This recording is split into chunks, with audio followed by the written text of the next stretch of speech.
Hey guys, Dr. Christy Ennis. Welcome to Follow Me Friday, where motion is lotion for everything today.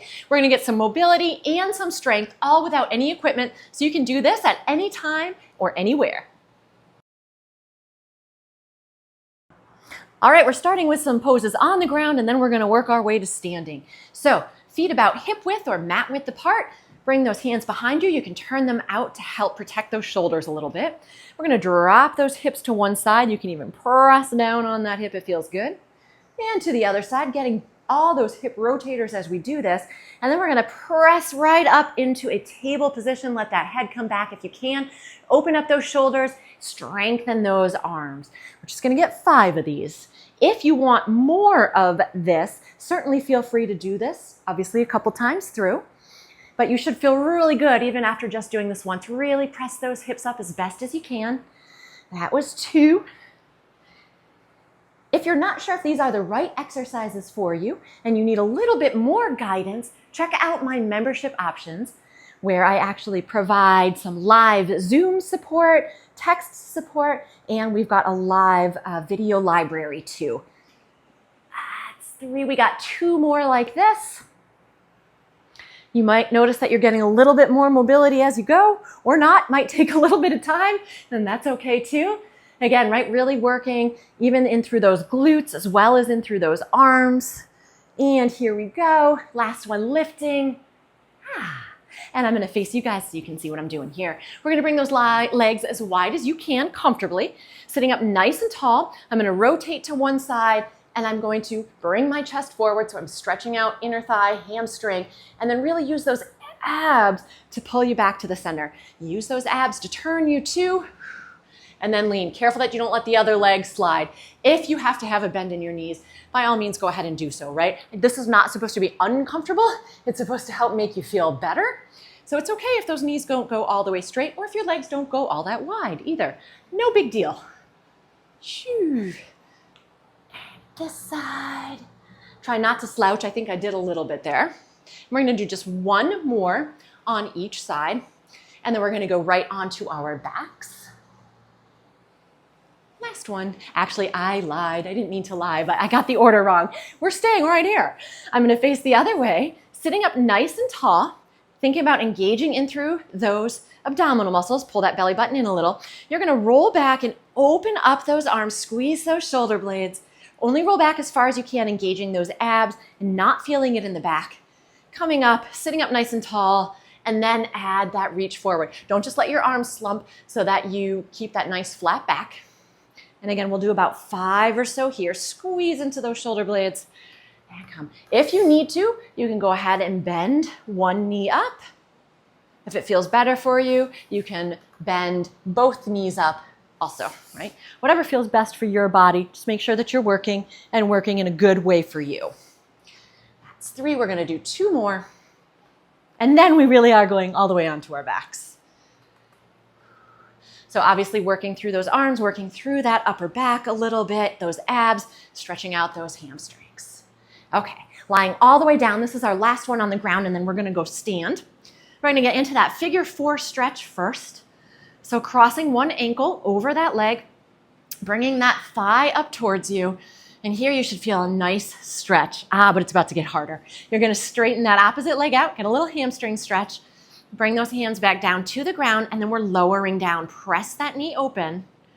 I can only lower about this far before I start to arch. You do you, I'm going to do me. And then come back, bend that knee, bring that thigh towards you. So again, and then whoa, kind of work here, right? Getting both. That's 2. We're going to do 5 on each side. I do just kind of want to hang out in this pose sometimes, though. If you follow me, you know that is one of my favorites. 3. 2 more on this side. So if you don't have the time to do all the seated and all the standing together, break them up. That's not a big deal to do that. If you can only do 1 or 2 at a time, that's okay too. You can make it fun throughout the day. Switching sides, same idea. Woo, this one's a little tighter for me. Straighten that leg out, opposite leg, bring those toes towards your head, and then lower on down. Notice this one doesn't want to open up nearly as much. So pay attention to those differences in your body. Those are the ones you really want to focus on. So it's not necessarily that we have to do things evenly to both sides if we're not even on both sides, right? So clearly my right side needs a little bit more work. So I'm going to give a little bit more attention to that later in the day. And that may vary day to day too. That's 3, 2 more like this, and then we'll go up into standing. 4, I can't lower as far on this side either. And 5, good, okay, let's work our way to standing. All right, starting out with a reverse lunge. We're gonna step it back. I'm gonna bring my arms up. You can either keep them at your chest, or as we rotate, you can open on up. So a little balance and a little bit of more mobility and strength here. So opening up that hip flexor, working the thigh and the glute on the other side, and that rotation over that front leg, whoopsies, actually adds a little bit more glute work too. If it's too much to do with those arms open, like I said, just keep those arms right in the center and still add that rotation. So a little spine mobility, a little more glute work. We're gonna get one more on this side and then switching to the other side. Good, okay, 5 on the other side too. Step it back into that lunge and then add that rotation. If it's too much to bring that back knee back or bend it, just keep it nice and straight and think about pressing that hip forward and then add that rotation in. That's 2. So you can keep a nice straight back leg and still get that rotation. 3, or drop it down, add that rotation with either arms in the center or arms open. 4, we've got one more for this one. That's 5. I'm gonna face you guys. We're gonna go into a nice wide plie, hands on those thighs, working those inner thighs, glutes a little bit, regular thighs, and then we're gonna dip it down. We're gonna do 10 shoulder dips total. So that's 2, pressing open into the opposite leg as I go. 3, 4, might get some snap, crackle, pop going on. 5, I pretty much always do. 6, 7, drop a little lower if you can. 8, depends on the day for me.